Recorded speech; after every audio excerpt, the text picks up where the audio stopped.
Assalamualaikum warahmatullahi wabarakatuh. Hai semuanya, kami merupakan mahasiswa Universitas Siliwangi, jurusan Informatika Angkatan 24. Selamat datang di video edukatif kami. Untuk pertama-tama, izinkan kami memperkenalkan anggota kelompok kami. Pertama-tama, nama saya adalah Mohraya Alfareza Alban, Ajib Nasrullah, Arya Muhammad Fahlevi, Dwiki Muhammad Wasfi, Muhammad Faris Rizik Ilham, Fahri Ridwan Imani, Rafa Erlangga, Muhammad Zaki Zaidan, Muhammad Omar Zizhar Ramdan, dan Rozan Akila Daris. Kepemimpinan dalam organisasi adalah pondasi utama untuk mencapai tujuan bersama. Secara klasik, gaya kepemimpinan dapat diklasifikasikan menjadi dua bentuk utama, yaitu kepemimpinan otoriter dan kepemimpinan partisipatif.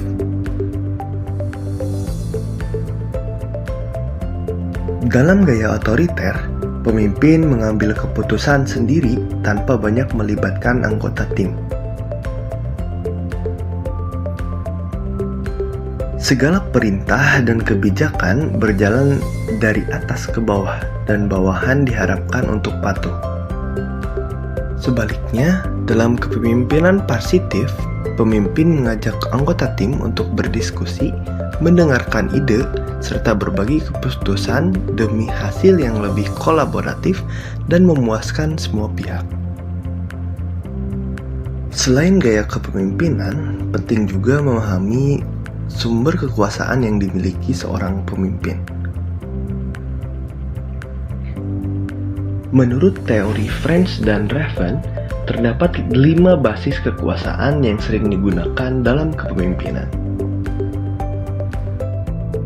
Yang pertama, kekuasaan legitimasi berasal dari posisi formal yang dimiliki pemimpin, seperti jabatan kepala bagian atau direktur. Yang kedua, kekuasaan imbalan, kekuasaan untuk memberikan penghargaan atau intensif kepada bawahan. Yang ketiga, kekuasaan paksaan, kekuasaan untuk memberi hukuman atau konsekuensi bagi yang melanggar. Yang keempat, kekuasaan keahlian, diperoleh dari keahlian atau kompetensi khusus yang diakui. Dan yang terakhir, kekuasaan referen, berasal dari karisma atau daya tarik pribadi yang membuat orang lain ingin mengikutinya. Namun dalam praktiknya, seorang pemimpin tidak terpaku pada satu gaya atau satu sumber kekuasaan saja. Seringkali, pemimpin menggabung beberapa gaya dan basis kekuasaan tergantung pada situasi dan kebutuhan organisasi. Seperti yang disampaikan oleh narasumber kami, seorang ASN di instansi pemerintahan kota. Garis besar kepemimpinan itu ada 2, otoriter dan musyawarah. Tapi sekarang yang paling bisa kita pegang adalah prinsip memanusiakan manusia.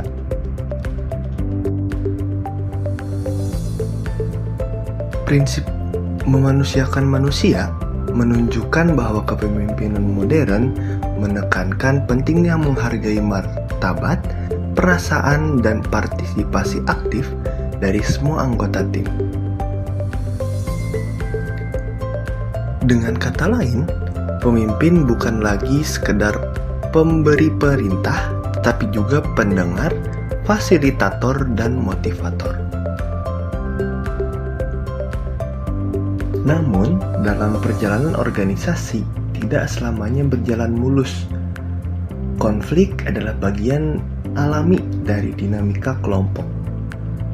Secara teori, konflik dalam organisasi dapat dibagi menjadi 2 bentuk besar, konflik fungsional atau positif dan konflik defungsional atau negatif. Konflik fungsional terjadi ketika perbedaan pendapat mendorong inovasi, meningkatkan ide-ide baru, dan memperbaiki keputusan. Sedangkan konflik disfungsional terjadi bila perbedaan malah menimbulkan permusuhan, ketegangan, bahkan menurunkan produktivitas dan moral kerja. Menurut penelitian, bahkan seorang manajer rata-rata menghabiskan hingga 21% waktu kerjanya untuk menangani konflik. Maka dari itu, seorang pemimpin yang efektif tidak hanya harus menguasai gaya kepemimpinan, tetapi juga harus mampu mengelola konflik dengan bijaksana. Lalu, bagaimana penerapan kepemimpinan ini dalam dunia nyata, khususnya di lingkungan pemerintahan kota?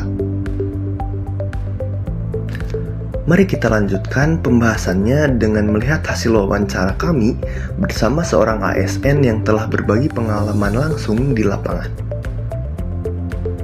Dalam wawancara kami, narasumber menjelaskan bahwa konflik dalam organisasi, khususnya di lingkungan instansi pemerintah, terbagi menjadi dua, konflik personal dan konflik institusional.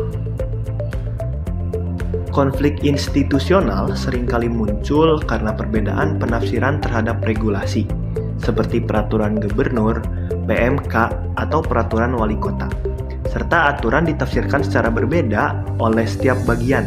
Maka perbedaan ini dapat menimbulkan friksi atau bahkan salah arah dalam pelaksanaan tugas. Sementara konflik personal biasanya terjadi karena perbedaan karakter, ego, atau kesalahpahaman antar individu. Namun, narasumber menegaskan bahwa konflik personal tidak boleh sampai mengganggu etos kerja tim secara keseluruhan. Dalam menyikapi konflik, narasumber menekankan pentingnya komunikasi yang terbuka dan diskusi yang menyamakan persepsi sebagai strategi utama penyelesaian konflik. Jika konflik terjadi karena perbedaan penafsiran aturan, maka regulasi tersebut harus dibahas bersama untuk mencari titik temu. Sedangkan konflik personal, pendekatannya adalah dengan memfasilitasi mediasi tanpa adanya intervensi langsung, agar masing-masing pihak merasa dihargai dan diberi ruang menyelesaikan secara dewasa. Strategi ini sesuai dengan prinsip integratif dalam manajemen konflik, yakni mencari solusi yang win-win dan mendorong kerjasama antar pihak yang terlibat. Selain penyelesaian, strategi pencegahan konflik juga tidak kalah penting.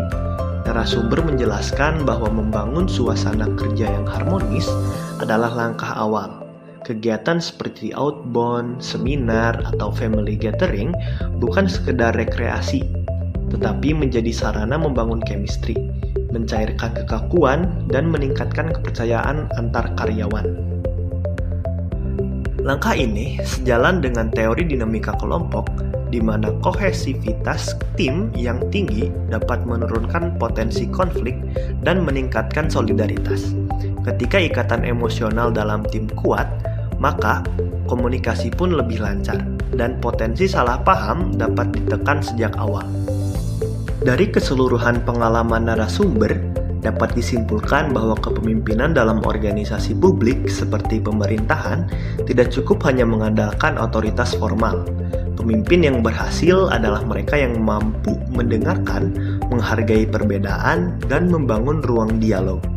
Prinsip memanusiakan manusia menjadi pondasi yang penting dalam membentuk budaya kerja yang sehat dan produktif. Konflik tidak bisa dihindari, namun bisa dikelola dan diarahkan menjadi kekuatan positif jika ditangani dengan strategi yang tepat, komunikasi yang efektif, dan niat baik untuk menjaga harmonisasi organisasi. Dari wawancara yang telah kami lakukan, terlihat jelas bahwa kepemimpinan bukan sekedar soal posisi atau jabatan, melainkan tentang bagaimana seorang pemimpin membangun hubungan manusiawi dengan timnya. Prinsip memanusiakan manusia adalah kunci yang menjiwai seluruh proses kepemimpinan yang sehat dan efektif.